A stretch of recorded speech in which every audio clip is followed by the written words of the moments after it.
How you doing, guys? Corey here with FLG Lacrosse. I'm just bringing to you a little recap from this past weekend and looking ahead to November now that it's the first and it is still fall season for a lot of our teams and a lot of our players out there. So I know the weather was a little crazy this past weekend on Saturday, and it definitely definitely shifted some things around. There's some cancellations, and amongst all the chaos and the changes, I still think it was a very productive weekend for anyone that got out there and got a chance to play, starting with our girls 8th grade and down teams competing in the Hofstra 77 tournament. So, I spoke to a lot of parents about our philosophies and why we played in a 77 tournament in general, and I think it's really important for people to understand what our thought process was. And to start, the fact that we got a chance to break up all of our teams in half and give all of our girls an opportunity to get out there and play, that was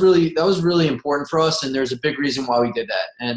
And the biggest thing was to start giving a chance for all of our girls to get multiple touches in a game situation against another club. And that's something that isn't always the case when you go out and play in tournaments, especially full field 12v12 games. A lot of times it's easy to hide as a player. Depending on what position you play, you may not see a lot of the action or get a lot of touches. So, being in a 77 setting, everyone is going to get an experience to touch the ball more than you would in a regular game. And I think the fall, especially this off season, that's a great opportunity to get touches and get the ball in your stick and get a feel for handling pressure against another good team and being able to clear the ball under pressure and score in tight spaces against another team. All that stuff happens in a 77 setting. And I think another reason that we play in a tournament like that in the fall is because it exposes actually a lot of weaknesses. So, some people might look at that as a negative, but for us as a lacrosse program and for our head coaches, seeing our team's weaknesses early on, in the fall time is actually really telling and really beneficial because, those are things that we can correct, right away. Those are things that we can fix over the course of several months that we'll be together here in the winter time. And that's something that's important for us to see now as opposed to a little bit later in the summer, when it's a little bit too late. And I think if your weaknesses are exposed early on, it gives us a lot of time to really develop both as a team and as individuals. And weakness is not just as a team weakness. It's which players are having a tough time making plays with their weak hand, which players are having a tough time handling pressure, which players don't know what's really going on out there and need to develop their IQ. And then obviously as a team, you still see some weaknesses as well that need to be corrected. Another reason we do 77, which I think is really, really important and it's underrated, is getting players that were on our team from the last couple of years to learn to play with and get to know players who just joined the program.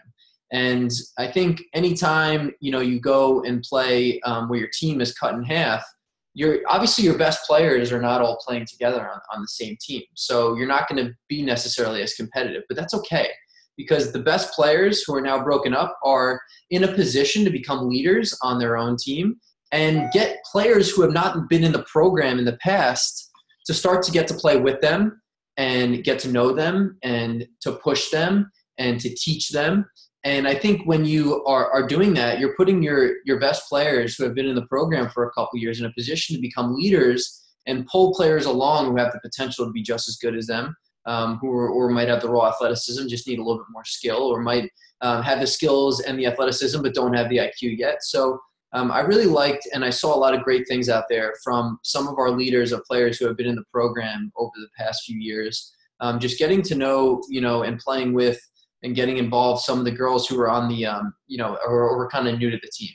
And the last thing is, when you're playing 77 and there's so much up and down, back and forth, sometimes there is a little bit of less thinking and more playing mentality, which I think is really great for the fall because I think it's important just to get out there and go up and down and play against other good, obviously really good clubs and also just other clubs in general in the fall time. So I think when you're in that setting, you're just out there and you're competing and you're playing. And I saw a lot of that. I saw when some of our teams fell behind, by a lot or even just by a little, I saw how they respond. I saw who was competitive out there and who was bothered by the fact that they were losing. And then I also saw, the players who were confronted and put in situations where, they just had to react quickly and make a quick play. And they did that at a really high level, whether it be putting the stick in their weak hand or having to shoot around a goalie or protect their stick because someone is all over them. So I saw a lot of great things in that regard. So, while some of the things might have been perceived as negatives, from our opinion, we thought it was actually a really productive day.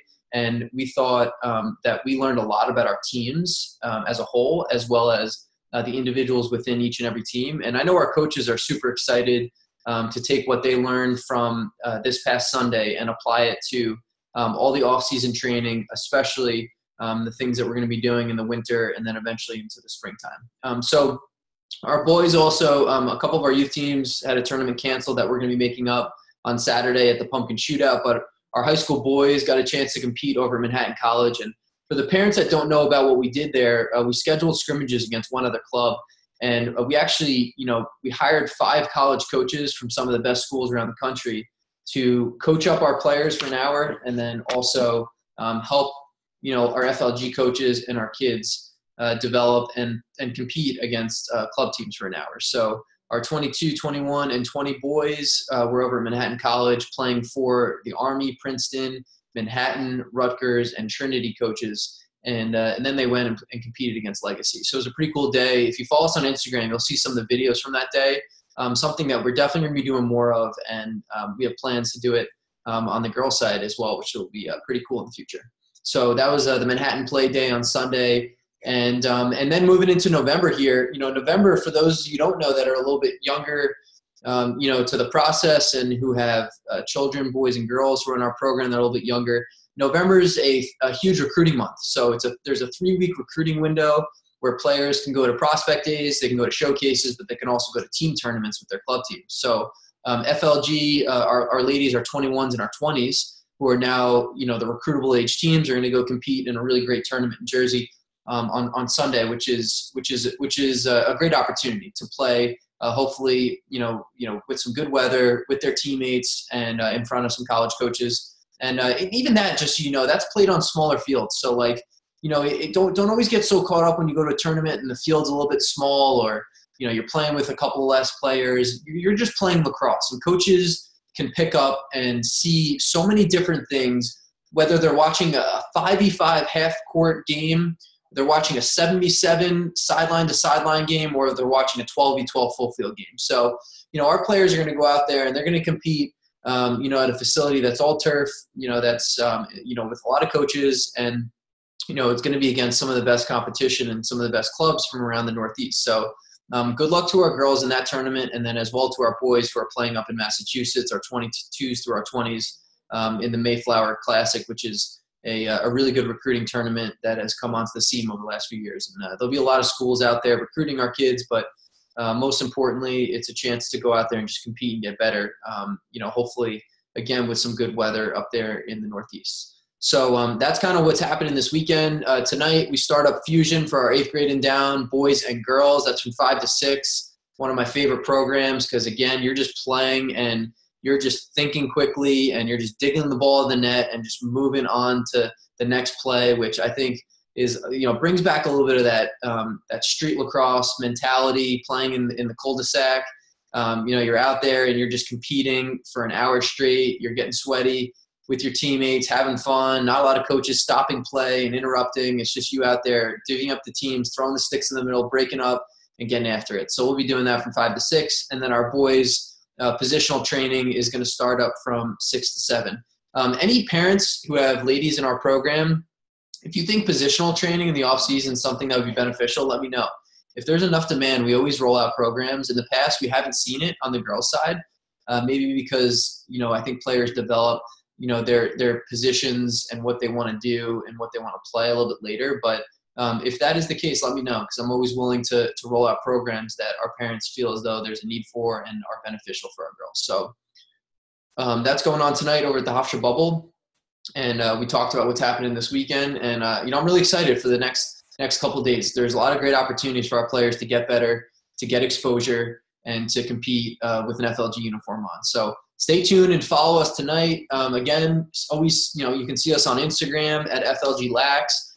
For those of you that tuned into our live stream show Beyond the Game, we're starting a bunch of mini series on Monday, and next week's going to start up. It's going to be now Tuesday nights at 7:30. We're going to be talking about a lot of things that have to do with not just the sport itself, which we'll talk a lot about, but things that happen outside the lines around the sport. And this past Monday, we talked about recruiting. My dad and I spent about an hour answering questions and comments as they relate to helping your son or daughter through the recruiting process. We share a lot of stories from our own experiences too. So, a lot of good stuff in store, from FLG, and I'm excited to, keep things rolling and moving in the right direction. Okay. So we'll talk to you guys next week, and, look forward to seeing most of you guys tonight over at the Hofstra Bubble.